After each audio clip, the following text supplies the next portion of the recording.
Good morning tenth class. आज हम पढ़ेंगे चैप्टर नंबर 1 ऑफिस टूल का फर्स्ट लॉन्ग क्वेश्चन।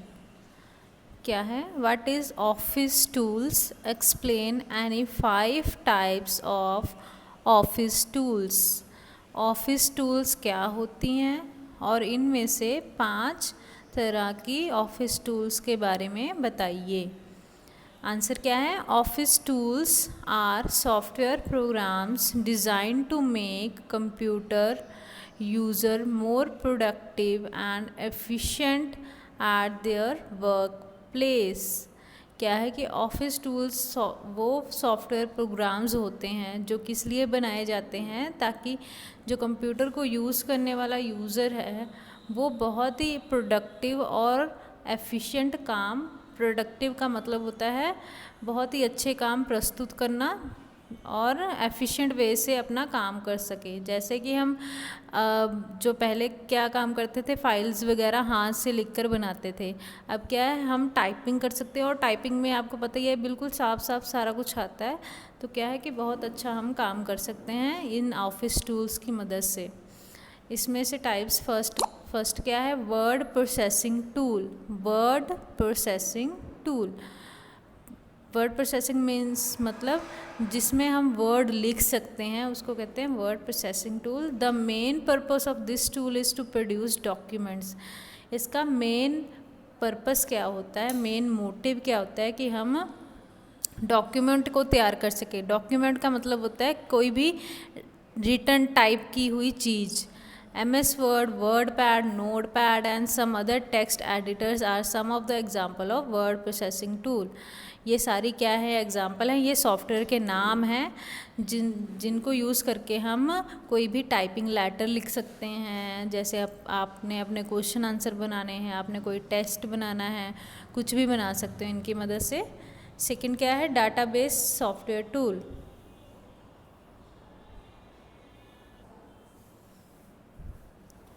हाँ जी, नेक्स्ट क्या है? Database software tool. Database is a collection of related data. Database क्या होता है कि कलेक्शन ऑफ रिलेटेड डाटा जो कि एक दूसरे से मिलता जुलता हो। The purpose of this tool is to organise and manage data. The advantage of this tool is that you can change the way data is stored and displayed.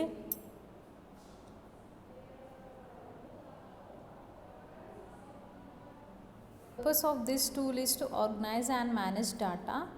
The advantage of this tool is that you can change the way data is stored and displayed. इसका मतलब होता है कि database software tool हम किस लिए use करते हैं? जब हमारे पास बहुत सारी फाइल्स पड़ी हैं, डाटाबेस पड़ा है, सपोज़ कर लो स्टूडेंट का डाटाबेस पड़ा है, उनके ड्रेस की अलग फ़ाइल बनी हुई है, उनके रिज़ल्ट की अलग फ़ाइल बनी हुई है। ये सभी को अरेंज करने के लिए हमें एक डाटाबेस की ज़रूरत पड़ती है, सॉफ्टवेयर टूल की। तो उसकी मदद से हम क्या कर सकते हैं? इन सभी को अरेंज कर सकते हैं। अगर आपको इनमें से किसी को लिंक भी करवाना है तो भी हम इसके थ्रू करवा सकते हैं। Next one is spreadsheet tool. Spreadsheet tool किस लिए यूज़ होती है? The spreadsheet tool is used to maintain budget, financial statements and sales records. The purpose of this tool is organizing numbers. Spreadsheet का main motive क्या होता है कि हमको बजट मेंटेन करके, बजट का मतलब क्या होता है? जैसे आपके घर में जितना भी खर्चा होता है, ठीक है, उसकी प्री प्लानिंग करना। ठीक है, आपको पता है कि आपके घर में ये कौन कौन सी चीज़ ख़त्म होने वाली है, तो आपके मम्मा क्या करते हैं? उसकी लिस्ट बना के रखते हैं। और आपके पापा जितने भी पैसे देते हैं उसका क्या है, उस हिसाब से आपकी मम्मी बजट बना के रखते हैं कि इतने में इतना सारा सामान आ जाएगा, तो जितने बच जाएंगे वो अपने लिए सेविंग के लिए रखेंगे, वरना क्या है उस हिसाब से बजट बनाएंगे, उसे कहते हैं बजट।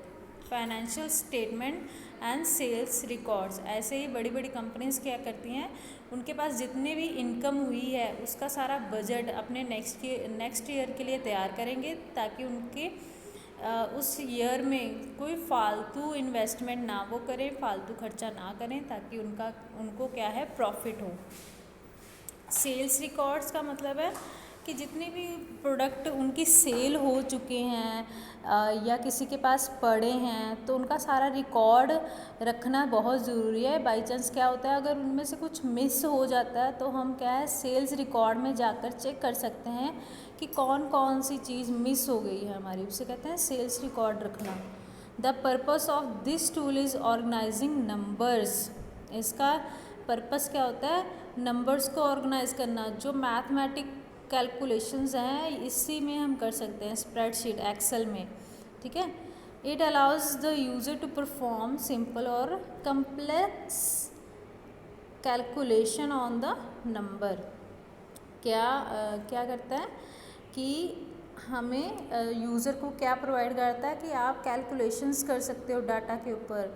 लाइक आपको प्रोडक्ट की जितने भी आपने प्रोडक्ट बेचे हैं उनका जोड़ निकालना है, प्लस निकालना है, तो वो क्या है सभी को सिलेक्ट करके सीधा वहाँ पे एक ऑप्शन होती है सम की, ऑटो सम की, आप उसमें जाकर सीधा ही प्लस कर सकते हो, ठीक है। इतने कॉम्प्लेक्स कैलकुलेशन का मतलब है जब आपको बहुत सारी शीट्स में से कैलकुलेशंस इकट्ठी करनी है तो उसको कहते हैं कॉम्प्लेक्स कैलकुलेशन। इसमें फार्मूलाज भी दिए होते हैं, आप वो भी यूज़ कर सकते हो। MS Excel is one of the examples of spreadsheet tools। MS Excel क्या है, स्प्रेडशीट की एग्जाम्पल है, ठीक है। ये सॉफ्टवेयर का नाम है MS Excel। Next one is presentation tool. Presentation tool क्या होता है, this tool is use to display the information in the form of slide show.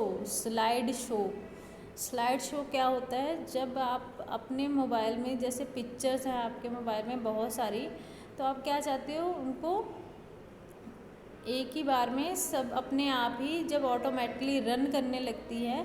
जैसे आप टिकटॉक में हो, टिकटॉक में जब आप इकट्ठी फ़ोटोज़ क्या है उसमें डालते हो, ठीक है, वो अपने आप ही वो उसको चलाने लगता है, उसको कहते हैं स्लाइड शो, ठीक है।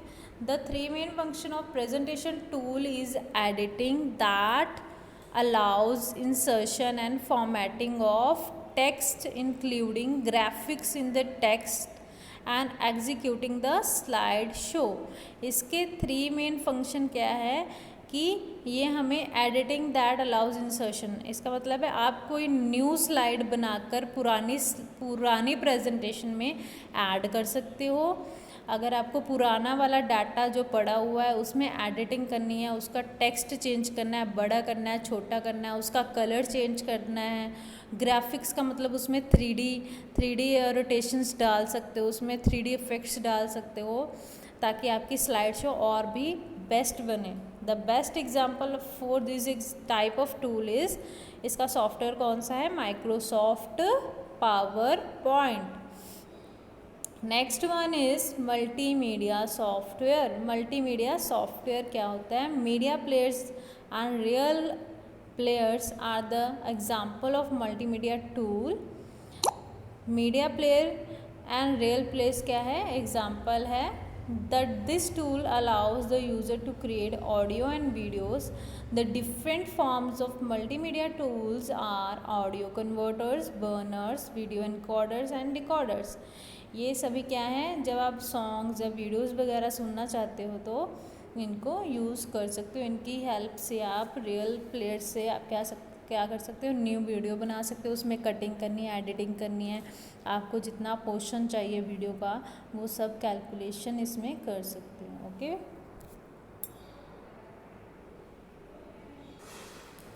ये स्टूडेंट आपका सेकंड लॉन्ग क्वेश्चन क्या है, how to create a resume with MS Word templates.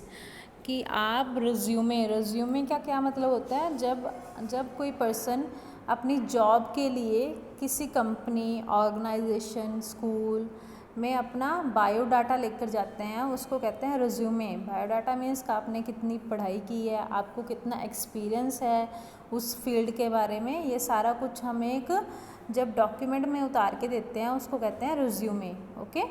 We will create a resume with MS Word, follow the steps written below. क्या है कि MS वर्ड को हम रिज्यूमे बनाने के लिए यूज़ कर सकते हैं।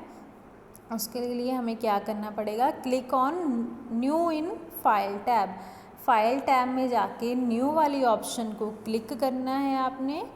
Then second, in office.com templates select resumes and cover letters. उसमें एक ऑप्शन आएगी न्यू में जाकर टेम्पलेट की, ठीक है। टेम्पलेट के बाद आपको बने बनाए उसके टेम्पलेट मतलब कि उसका जो स्ट्रक्चर है आपको बना बनाया मिलेगा। आप उसमें से रिज्यूमे सेलेक्ट कर सकते हो। और उसका कवर लेटर का मतलब है रिज्यूमे का बाहरी कवर जो होता है, जैसे आप किसी शादी में कार्ड लेकर जाते हो, ठीक है, उसके अंदर पैसे डालते हो और बाहर वाला जो कवर लेटर है उसको कहते हैं रिज्यूमे। का भी ऐसे ही कवर लेटर बनाया जाता है। थर्ड पॉइंट क्या है, MS Word will download and selected template from office.com templates. क्या है कि MS Word क्या करेगा, डाउनलोड ऑनलाइन इंटरनेट की थ्रू डाउनलोड कर लेगा टेम्पलेट office.com से। वहाँ पे रिज्यूमे के टेम्पलेट का मतलब है बनाया एक स्ट्रक्चर मिला होता है, उसमें सिर्फ हमने इन्फॉर्मेशन फिल करनी होती है। फोर्थ क्या है, here various styles are available for resumes and cover letters, select anyone according to the requirement and click download. आपको वहाँ पे जाके बहुत सारे टेम्पलेट्स मिलेगी रिज्यूमे की और कवर लेटर्स की। आप उसमें से कोई भी अपनी रिक्वायरमेंट, अपनी इच्छा के अकॉर्डिंग कोई भी सिलेक्ट कर सकते हो और डाउनलोड कर सकते हो। नेक्स्ट है, resume with selected template will appear. आपने जो भी सिलेक्ट किया है वो आपके सामने आ जाएगा। Now we can edit it and can make the necessary changes इस रिज्यूमे। अब क्या है, टेम्पलेट बनी बनाई टेम्पलेट में आपको कुछ भी आपको चेंज करना है, एडिट करना है, आप कर सकते हो, अपनी सारी इन्फॉर्मेशन उसमें डाल सकते हो। ये करने के बाद after filling all the required information in the resume save it. सब कुछ अपना बायोडाटा डालने के बाद आपको क्या करना है, सेव करना है। Okay, thank you.